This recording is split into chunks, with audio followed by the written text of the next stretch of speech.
সবাইকে নমস্কার। খুনখা বন্ধুরা, এই করোনার মহামারীর মধ্য দিয়ে আমরা তৃতীয় লকডাউনে পৌঁছেছি। আগামী 17ই মে পর্যন্ত তৃতীয় লকডাউনের সময়সীমা ভারত সরকার তয় করেছে। আমি বারবার আপনাদেরকে বলছি যে ত্রিপুরাতে যে করোনা পজিটিভের 2টি কেস আগে পাওয়া গিয়েছিল, দুটোটাই ত্রিপুরার বাইরে থেকে আসা ট্রেনের মাধ্যমে। স্থায়ীভাবে ত্রিপুরাতে করোনার প্রকোপের কোনো এই পর্যন্ত উদাহরণ নেই। তার জন্য গ্রিন জোন হয়ে গেছে, সব কিছু খুলে যাবে, সব কিছু খুলে গেছে আর করোনা চলে গেছে, এমন নয় বন্ধু। আজকেও 2টি করোনা পজিটিভ কেস ত্রিপুরাতে এসছে। আমবাসা বিএসএফ ক্যাম্পে 2টি বিএসএফ জওয়ান। তার জন্য কোনোভাবেই নিশ্চিন্ত হওয়ার কোনো দরকার নেই যে ত্রিপুরা থেকে করোনা চলে গেছে। আমাদেরকে বারবার একটা জায়গায় সাবধান থাকতে হবে, বাইরে থেকে যারাই আসবেন আত্মীয় স্বজন পরিজন, অতি উৎসাহে যাতে ত্রিপুরার বিনাশ আমরা না করি। আমি তার জন্য বলছি, যে যেখানে আছেন সুস্থ থাকুন। রাজ্যের কেন্দ্র সরকার আনা নেওয়ার জন্য যে ব্যবস্থাগুলো করছে সেগুলোকে ধীর সুস্থে করতে দিন। নিজেও অস্থির হবেন না, অন্যকে অস্থির করবেন না। আর যদি অস্থিরতা থাকে তাহলে ত্রিপুরার মাটির লোকসান করবেন, ত্রিপুরার মাটির এই ভূমির লোকসান করবেন, মাতৃভূমির লোকসান করবেন। ত্রিপুরা সরকার কেন্দ্র এবং রাজ্য সরকারের গাইডলাইন মেনেই সবাইকে এখানে আনার ব্যবস্থা করবে। আগে নিজের জীবন, যেটা মাননীয় প্রধানমন্ত্রী বলেছে, জান হে তো জাহান, প্রথম জীবন তারপর জাহান। WHO এর যে রিপোর্ট রয়েছে আর তাতে যে বিষয় সামনে এসছে যে মে মাসের মাঝামাঝি করোনার প্রকোপ ভারতবর্ষে বাড়ার সম্ভাবনা রয়েছে। তার জন্য আমাদেরকে সাবধান নয়, অতি সাবধানে থাকতে হবে। বিশেষ করে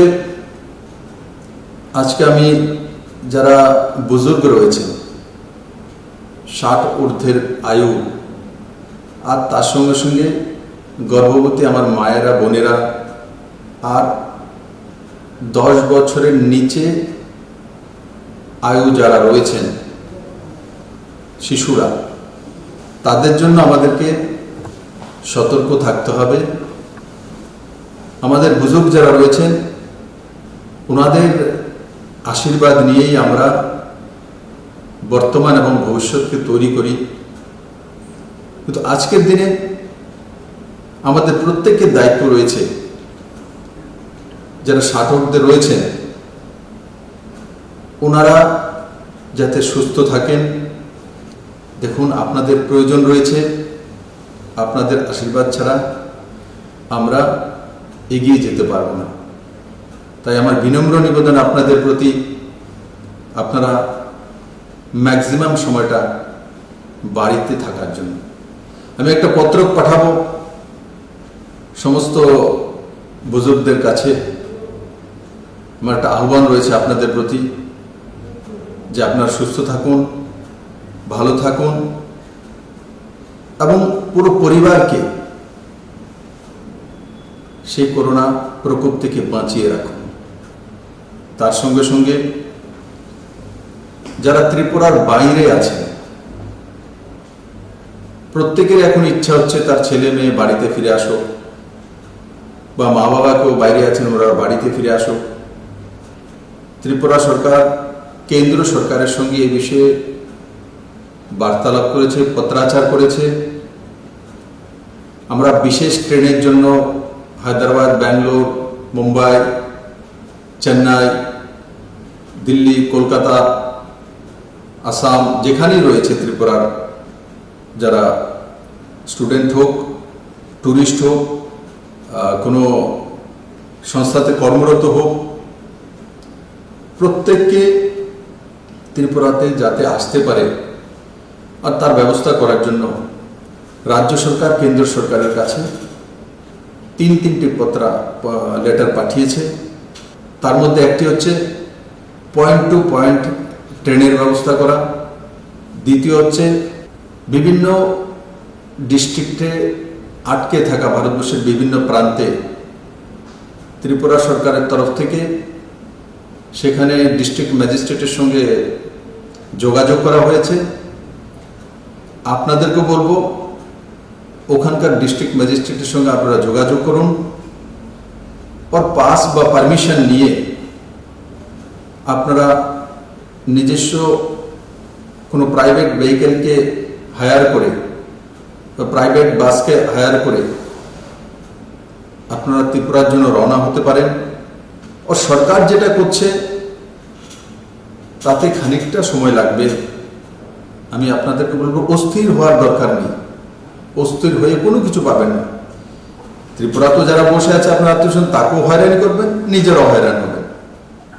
আলটিমেটলি এত তাড়াতাড়ি এই করোনা প্রকোপ এই দুনিয়া থেকে যাবে না যতদিন পর্যন্ত না তার টিকাকরণ না বেরোচ্ছে, ভ্যাকসিনেশন না আসছে।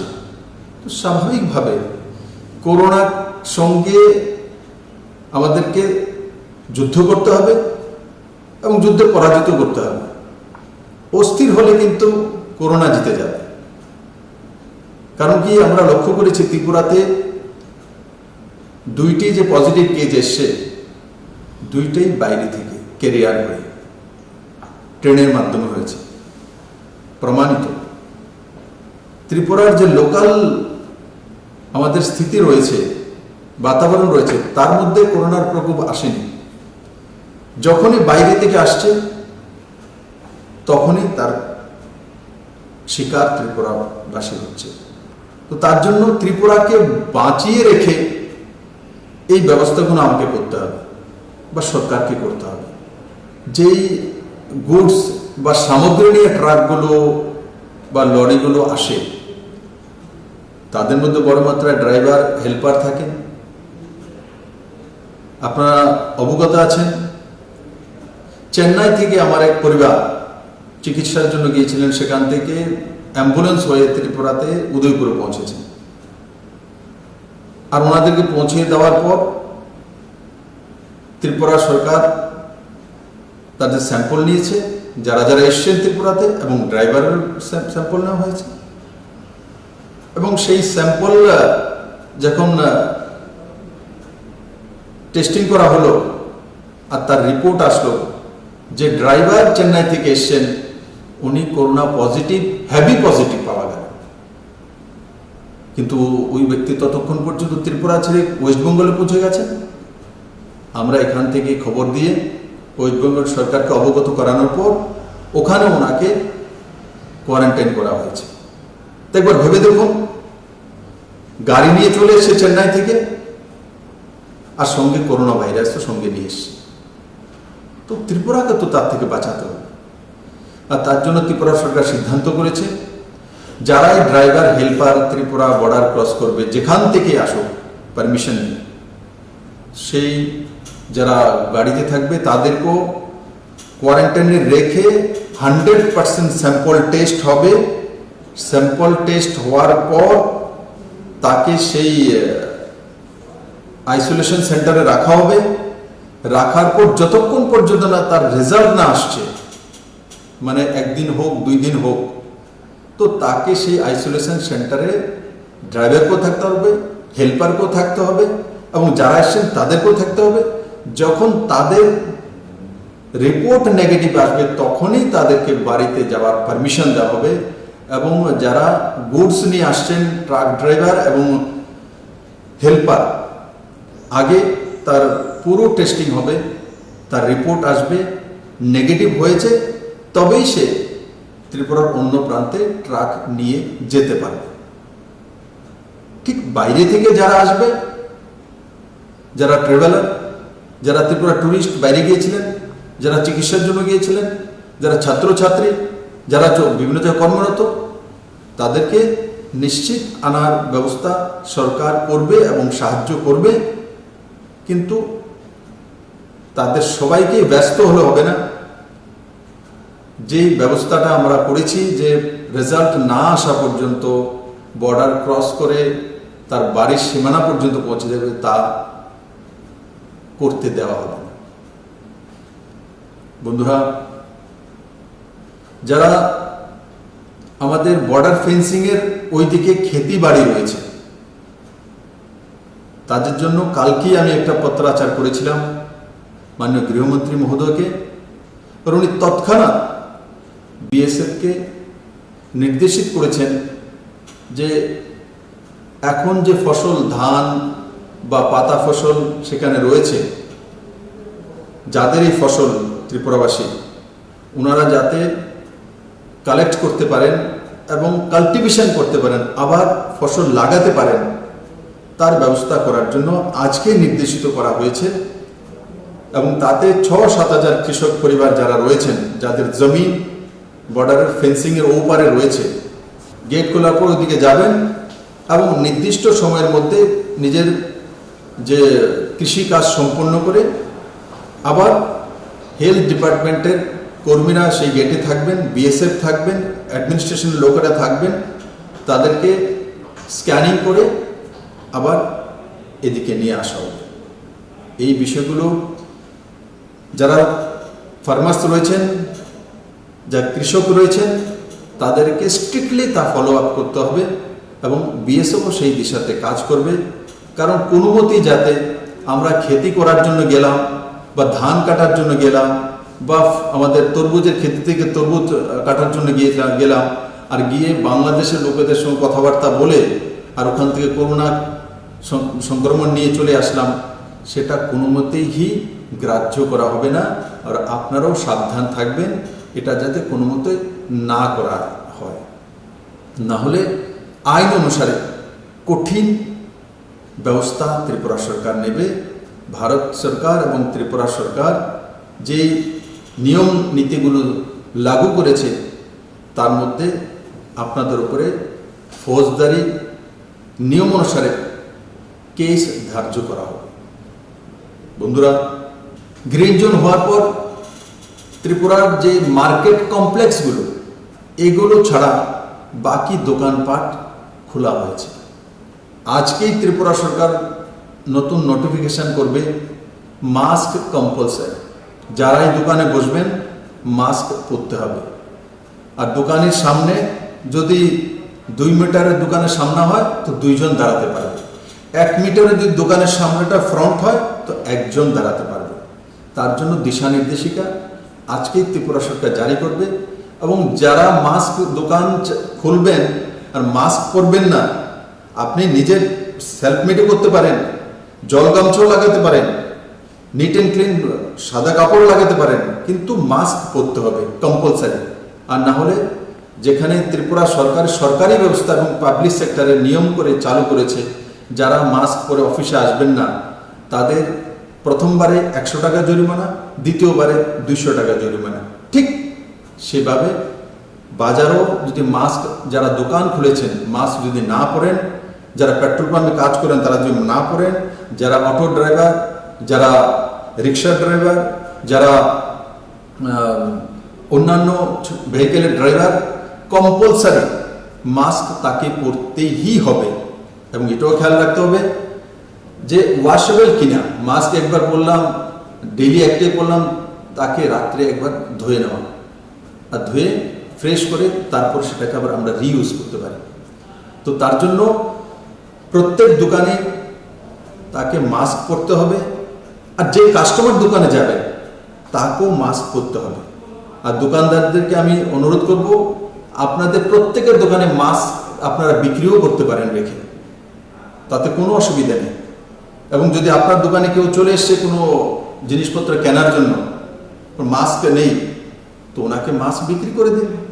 আর সেটা পুরো ত্রিপুরা রাজ্যে বাজার কমিটিগুলো আছে, আমি তাদের কাছে অনুরোধ করব মাস্ক ছাড়া যাতে দোকান না খোলা হয়, না হলে কিন্তু সরকার জরিমানা করবে, ফাইন করবে, হয়তোবা সেই মার্কেটই বন্ধ করে দেওয়া হবে যতক্ষণ পর্যন্ত না মাস্ক পরে দোকানি না বসছে। আর তার সঙ্গে সঙ্গে দোকানে মাস্ক পরা হচ্ছে কিনা, সঠিকভাবে ব্যবস্থা হচ্ছে কিনা, সেগুলো দেখার জন্য ভলেন্টিয়ার নিয়োগ করা। বাজারে যে কমিটি আছে ওনাদের মধ্যে থেকে তয় করে নিন ভলেন্টিয়ার। পুলিশ কতদিন আপনাদের কাছে থাকবে? আপনারা আপনাদের 50টা দোকান আছে, 30টা দোকান আছে, সবাই মিলে মান্থলি ভলেন্টিয়ার সিস্টেম চালু করে দিন। তো ভলেন্টিয়ারের মাধ্যমে যারা দোকানে আসছে কাস্টমার, ওনারা কিভাবে দাঁড়াবে, কিভাবে জিনিসপত্র নেবে, কিভাবে দোকান থেকে বেরোবে, সেই গাইডলাইনগুলো ভলেন্টিয়াররা তয় করে নিন বাজার কমিটি মিলে। সেই দিশাতে আমাদের লম্বা সময় কাজ করতে হবে। আমাদের গ্রিন জোনে যেমন প্রাইভেট ভেহিকেল আছে বা বাসগুলো আছে, তো বাসের মধ্যে চলার পারমিশন হয়ে গেছে, কিন্তু তার মধ্যে বাসে যদি 50টি সিট থাকে তো 25টি সিট, মানে একটা গ্যাপিং দিয়ে একটা, তার মধ্যে সিস্টেমেটিক্যালি আমাদের চলতে হবে, নাহলে সরকার তার মধ্যে ফাইন করবে।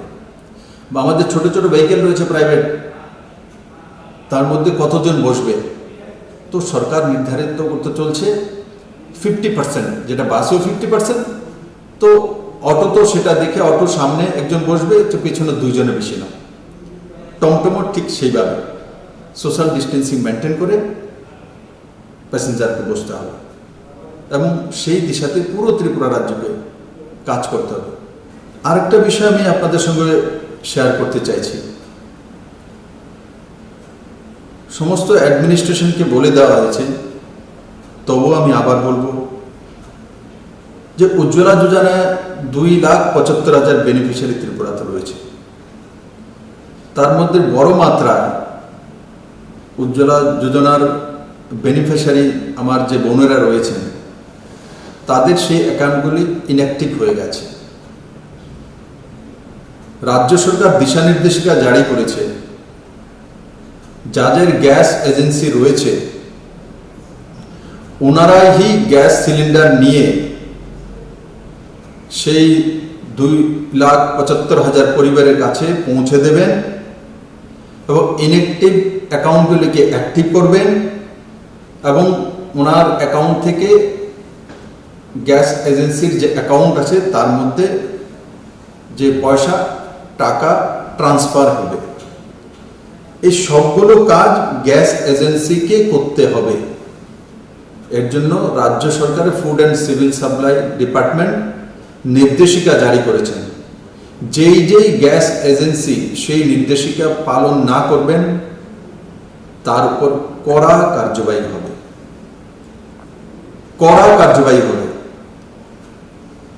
তার জন্য আমি সমস্ত ডিএমদেরকে, এসডিএম, বিডিও, বিভিন্ন নির্বাচিত প্রতিনিধি ও সর্বোপরি খুদ গ্যাস এজেন্সির মালিককে আমি আহ্বান করব যে এই 2,75,000 পরিবারের কাছে যাতে 3টি সিলিন্ডার 3 মাসে পৌঁছানোর যে পরিকল্পনা কেন্দ্র সরকার করেছেন, সেটা যাতে সঠিক সময়ে সঠিকভাবে তার বাড়িতে পৌঁছে যায়। বন্ধুরা, আমাদের প্রাইমারি সেক্টরগুলো যেমন agriculture, horticulture, animal husbandry, poultry, গটেরি, ফ্লোরিকালচার এবং তার সঙ্গে সঙ্গে যে ছোট ইন্ডাস্ট্রিগুলো আমরা কাজ করতে শুরু করেছি। আমি আবারও সমস্ত ত্রিপুরাবাসীকে, আর বিশেষ করে এই ক্ষেত্রের সঙ্গে যারা রয়েছেন তাদেরকে আমি বলবো যে আপনারা কিভাবে 2 গুণা, 3 গুণা, 4 গুণা ফসল ফলানো যায়, বা সেই প্রাইমারি সেক্টরগুলোর মধ্যে আমরা কাজ করছি ফিশারিতে 3 গুণা মাছ উৎপাদন করা যায়, 2 গুণা যে পোলট্রি আমরা কাজ করছি কিভাবে 2 গুণা করা যায়, সেই বিষয়ে রাজ্য সরকারের যে আধিকারিক রয়েছেন তাদের সঙ্গে আলোচনা করে তৎক্ষণাৎ সিদ্ধান্ত করে কাজ শুরু করে দিন। আপনারা হয়তো বা অবগত নেই, ত্রিপুরার যে ট্যাক্স রেভিনিউ কালেকশন এপ্রিল মাসে 200 কোটি টাকা ট্যাক্স রেভিনিউ কালেকশন হওয়া উচিত ছিল, আর এপ্রিল মাসে মাত্র হয়েছে 20 কোটি টাকা, মানে মাত্র 10%, 90% নেই। নন ট্যাক্সেবল যে ইনকাম সেটা 25 কোটি টাকা হওয়া উচিত ছিল, সেটা মাত্র হয়েছে 15 কোটি টাকা। তো আপনাদের বুঝতে অসুবিধা হচ্ছে না যে সরকারের ট্যাক্স কালেকশন কম হচ্ছে, মানে 90% ট্যাক্স রেভিনিউ কালেকশন হচ্ছে না। আর নন ট্যাক্সেবল যে সেক্টর রয়েছে সেখানেও মাত্র 50% কালেকশন হচ্ছে, 50% কালেকশন হচ্ছে না। তার জন্য আমাদের সবার দায়িত্ব, প্রত্যেকের দায়িত্ব যে ত্রিপুরার যে রেভিনিউ কালেকশন যাতে বেশি হয়, ইনকাম সোর্স যাতে বাড়ে, আর তার জন্য প্রাইমারি সেক্টরগুলোর মধ্যে সবাই ঝাঁপিয়ে পড়ে। বন্ধুরা, চীন থেকে অনেক কোম্পানি এখন পুরো দুনিয়াতে চলে যাচ্ছে, আর সম্ভাবনা রয়েছে ভারতবর্ষই সবচেয়ে বেশি আসা। তো ভারতবর্ষ যদি আসতে হয় তো আমাদেরকে সেই জমিন তৈরি করতে হবে। আমি আশা করি আমার ত্রিপুরাবাসী সবার আগে সেই জমিন তৈরি করবে। মাননীয় প্রধানমন্ত্রীজি দেশকে সম্বোধন করার সময় আরেকটা বিষয় বলেছে যে নিজেকে স্বনির্ভর করা, এই একটা সুযোগ এসছে। আমি আগেও বলেছি, রাবার যে আমাদের সবচেয়ে বড় যে এক্সপোর্টের বিষয় রয়েছে সেটা এখন বাইরে যাচ্ছে না। তাহলে কোথা থেকে আমরা ইনকাম করব? তার জন্য নিজেকে স্বনির্ভর করার জন্য আমাদের এখান থেকে যাতে কোনো কিছু না যেতে হয়, আমরা যাতে এক টাকাও যাতে বাইরে ত্রিপুরাবাসীর না যায়, তাকে রুখা। আমার গ্রামের মধ্যেই যাতে শাকসবজি থাকে, আমার গ্রামের মধ্যেই যাতে ধান থাকে, আমার গ্রামের মধ্যে যাতে মাছে স্বয়ংসম্পূর্ণ হয়ে যায়, আমার গ্রামে যাতে ডিমে স্বয়ংসম্পূর্ণ হয়ে যায়, আমার গ্রামে যেন পাতা ফসলে স্বয়ংসম্পূর্ণ হয়ে যায়। আর প্রত্যেকটি বাড়ি যদি, গ্রামীণ বাড়িগুলো বিশেষ করে যে ত্যাগ করে নেয় যে আমার বাড়ির 3 গন্ডা জায়গা আছে ও তার মধ্যে সমস্ত পাতা ফসল আমি আবার লাগিয়ে দেব, যেই সিজনে যেটা হয়, আমি আর বাজার থেকে ক্রয় করব না, বরং বাজারে বিক্রি করব। তাহলে আপনি তো স্বয়ংসম্পূর্ণ সবজি তো হলেন, আবার বাজারও বিক্রি করার ব্যবস্থা করে দেবেন। যারা মাছের চাষ করেন যে না আমাদের গ্রামের কোনো লোক মাছ ক্রয় করে খাবে না, খাবে তো এই গ্রামের মাছই খাবে, তবে আপনার গ্রাম স্বয়ংসম্পূর্ণ হয়ে গেল মাছে। এই কাজগুলো আমাদেরকে করোনা প্রকোপ থেকে আমরা শিখেছি। তো আমি আশা করি আমার ত্রিপুরাবাসী মাননীয় প্রধানমন্ত্রী যে মার্গদর্শনটা করেছেন যে নিজেদের পরিবারকে স্বয়ংসম্পূর্ণ করা, নিজেরা কিভাবে বেঁচে থাকতে পারি তার সাধন নিজেরাই তৈরি করা, অন্যের উপর নির্ভরশীলতা থেকে বেরিয়ে আসা। ত্রিপুরা কেন্দ্র নির্ভরশীল রাজ্য, এবার আমাদের কাছে সুযোগ যে আমরা পরনির্ভরশীলতা থেকে বেরিয়ে স্বনির্ভর ত্রিপুরা তৈরি করার রাস্তা তৈরি করতে পারি। বন্ধুরা, এই করোনার প্রকোপের মধ্যেও দেখুন ত্রিপুরার অগ্রগতির যাতে না রুখে মাননীয় প্রধানমন্ত্রীজি সাবরুমে লজিস্টিক হাবের জন্য এডিবি স্যাংশন দিয়েছেন লোনে। এডিবি ডিপিআর চাইছে ত্রিপুরা সরকারের তরফ থেকে যে সাবরুমে লজিস্টিক হাব হবে। তার মানে ত্রিপুরা কোনোভাবেই শিল্পেও পিছিয়ে যাচ্ছে না, বিজনেসও পিছিয়ে যাচ্ছে না।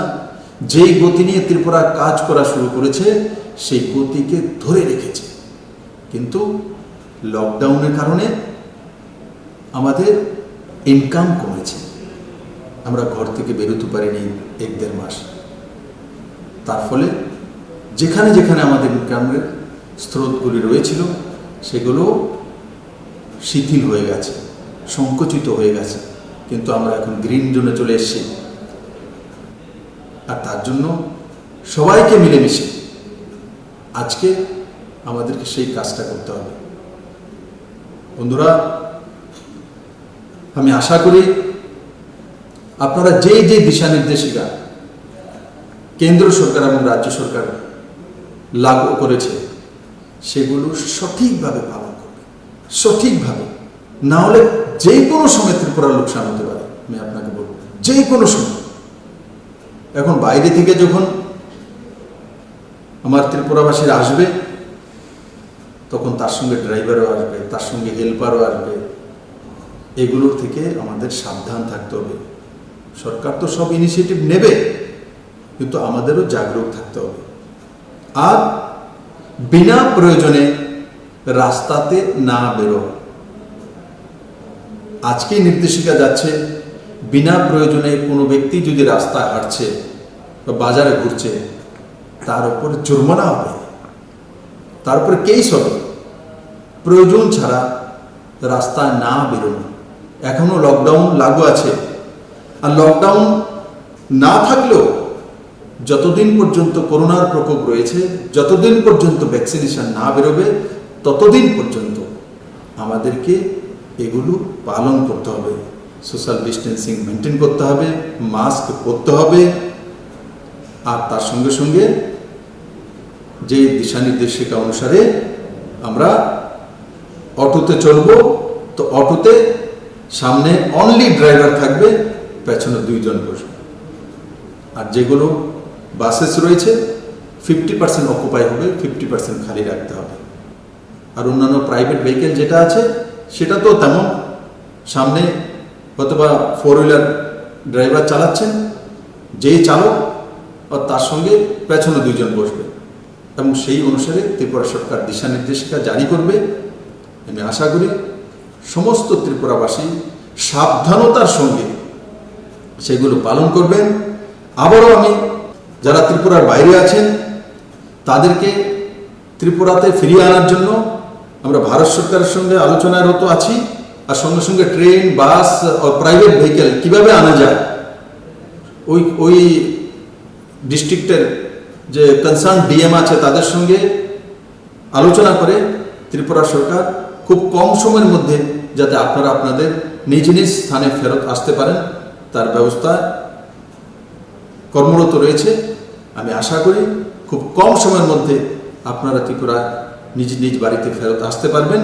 কিন্তু আমি আবারও বলবো, ওখানে থেকে প্যানিক না হওয়া, ওখানে থেকে হয়রান না হওয়া, ওখানে থেকে ফ্রাস্ট্রেশনে না ভোগা। আর মনে রাখতে হবে, খেয়াল রাখতে হবে, যদি আমি ব্যাঙ্গালোরে চাকরি করে থাকি বা চেন্নাইতে চাকরি করে থাকি, আমার কর্মসংস্থান সেখানে।